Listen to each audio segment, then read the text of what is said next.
नमस्कार बच्चों, class 10 model paper solution 2025 में आपका फिर से स्वागत है।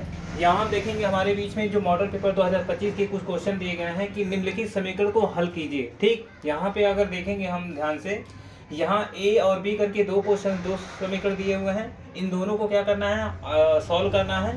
तो यहाँ अगर हम थोड़ा ध्यान देंगे, x प्लस वाई बराबर 5 और 2x माइनस 3y बराबर 4। ठीक, और एक क्वेश्चन है कि हमारा बी 3x प्लस 4y बराबर 10 और 2x माइनस 2y बराबर 2।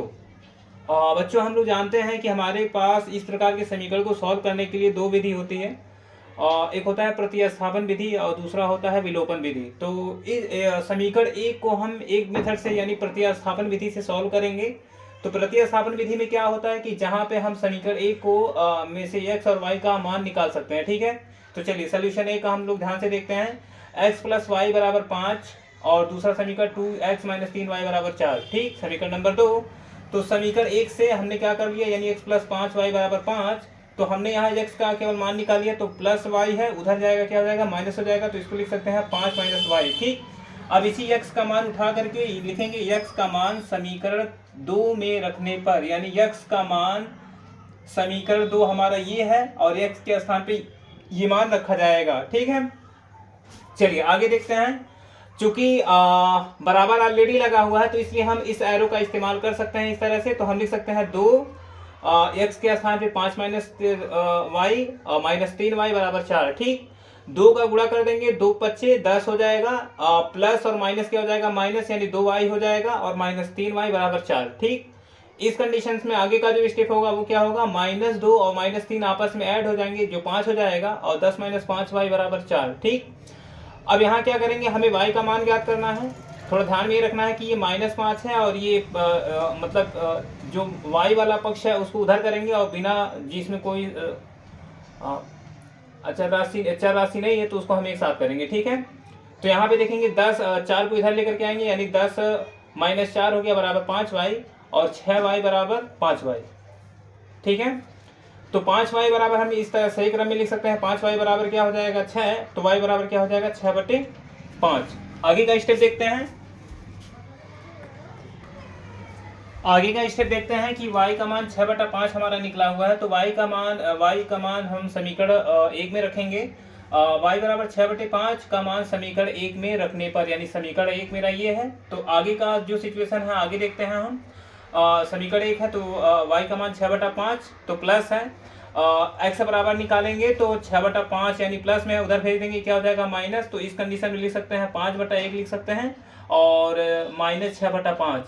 5 और 1 का एलसीएम लेंगे तो कितना आ जाएगा, 5 आ जाएगा और ऊपर कितना आ जाएगा, 5 × 5 = 25 हो जाएगा और ये 6 बचेगा। ठीक है, तो 25 माइनस 6 कितना हो जाएगा 19। तो x का मान हमारा क्या आ जाएगा 19/5। तो इस तरह से हमारा समीकरण एक जो है ये सॉल्व होता है, यानी x का मान हमारा आ गया 19/5 और y का मान आ गया हमारा 6/5। तो ये समीकरण यानी समीकरण एक का क्या है, सॉल्यूशन है। आगे का दूसरे का भी हम लोग सॉल्यूशन देखेंगे।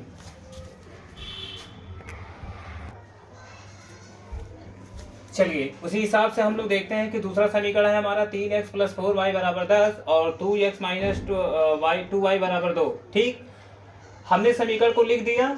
देखिए समीकरण तो हमारे बीच में इस तरह का दिया हुआ है, लेकिन हमें थोड़ा ध्यान में ये रखना है कि अगर दोनों कंडीशंस में अगर ये प्लस माइनस दिया है तो क्या करेंगे, y के पक्ष को ध्यान में रखना है कि y के पक्ष को हम क्या करेंगे, बराबर करेंगे दोनों साइड में। ठीक है, तो इसलिए क्या कर देंगे, इस पूरे समीकरण में हम 2 का गुणा कर देंगे और इस पूरे समीकरण में हम क्या कर देंगे, 4 का गुणा कर देंगे। तो इस तरह से जो इंटरफेस आएगा 2 3 6, 2 4 8, प्लस माइनस जैसे रहेगा वैसे हमारा पड़ा रहेगा। 10 दूना कितना हो जाएगा 20। ठीक, उसी प्रकार से 4 दूना 8, 4 दूना 8 और 4 दूना 8, ये हो गया।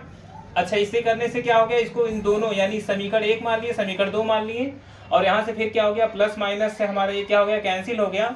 इसको हमने जोड़ दिया, ये कितना आ गया 14x और इसको हमने जोड़ दिया 20 और 8 कितना हो गया 28 हो गया। तो x बराबर क्या हो जाएगा 28/14, यानी 14 दूना कितना हो जाएगा 28, यानी x बराबर क्या आ गया 2।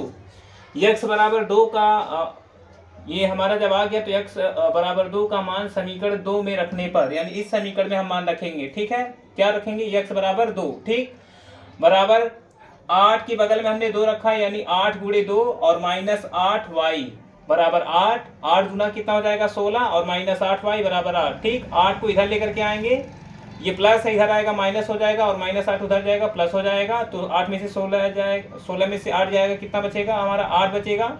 ये वाला हिस्सा हमने इधर लिख दिया तो ये बचा 8। ठीक, और इस तरह से y बराबर जब मान निकालेंगे तो 8/8 यानी 8 से 8 क्या हो जाएगा कैंसिल और y बराबर 1। और इस तरह से ये हुआ कि हमारा दोनों समीकरण यहाँ पे क्या हो गया सॉल्व हो गया, x बराबर 2 और y बराबर 1। इस तरह से हम इन समीकरणों को सॉल्व करेंगे, बेहतरीन ढंग से समझने का प्रयास करेंगे। और भी मेथड्स तो बहुत सारे हैं, लेकिन जो सरल तरीका है वो आपको बताने का प्रयास कर रहे हैं। थैंक्स फॉर वॉचिंग वीडियो बच्चों।